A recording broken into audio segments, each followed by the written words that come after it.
Sveiki, mieli bičiuliai, parodysiu jums, kaip instaliuojamas šis varikliukas. Sužinosite kelis esminius dalykus, gal kurių net nežinojote. Visų pirma, ką mums reikėtų padaryti, tai reikėtų patikrinti, ar visi reikiami failai FTP direktorijoje yra surašyti teisingai. Jei surašyti teisingai, spaudžiame Next.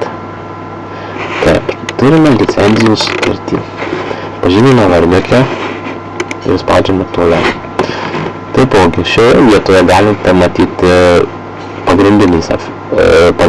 pagrindinės programos, kurios naudojamos šioje sistemoje. Taipogi, jeigu busite įkėlę daugiau nei šias programos, bus šitoje vietoje apačioje šių programų atsiras trečiosios šalies aplikacijos, kitaip tariant, jūsų pačių įkeltos aplikacijos. Spaudžiame tolyn. Matome instaliavimo adresą. Galime nusistatyti taip, o galime nusistatyti ir taip. Spaudžiame toliau. Taip, turime licenzijos ratą. Dėl licenzijos rakto galima jį apeiti. Kitoje pamokoje parodysiu, kaip nulaužiame abort licenciją. Spaudžiame toliau. Taip, turime taip.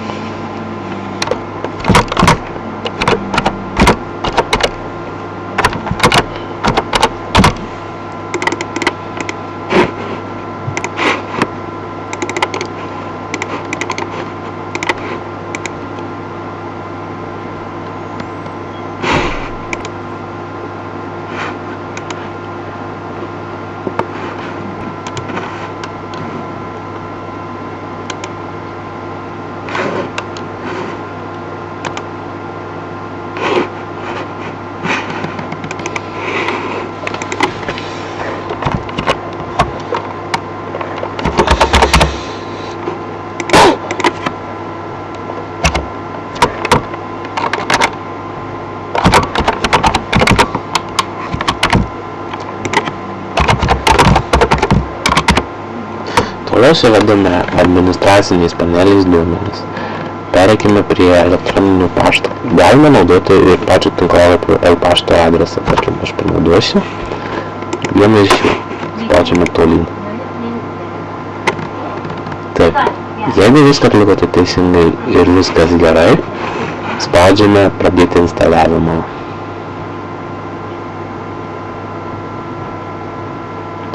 Taigi, instaliuojame. Instaliavimo eigą visados matysite šalia. Tai yra punktas 1 iš 13, bus punktas 2 iš 13, 3 iš 13 ir taip toliau. Iki galų gale suinstalavus formą pilnai parodysiu, kaip prieiti prie pagrindinių nustatymų.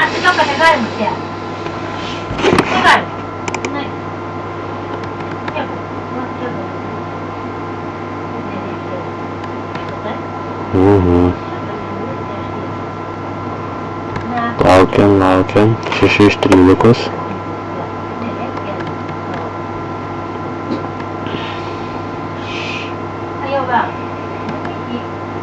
7 iš 13.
Taigi, kaip matome, jau mūsų forumas jau suinstaliuotas.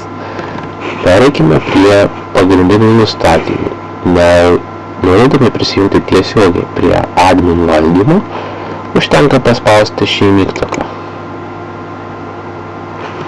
Taip, turime admin ir suvedame mūsų pasirinktą slaptažodį, kurį vedėme prieš kurdami administratoriaus akauntą.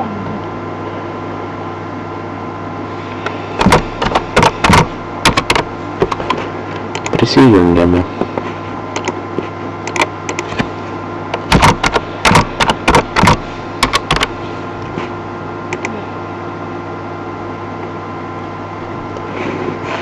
Taip, turime tokį variantą. Prisijungime sėkmingai. Su jumis buvo sandėlys.net webmasteris bei web plėtros meistras Vyteha.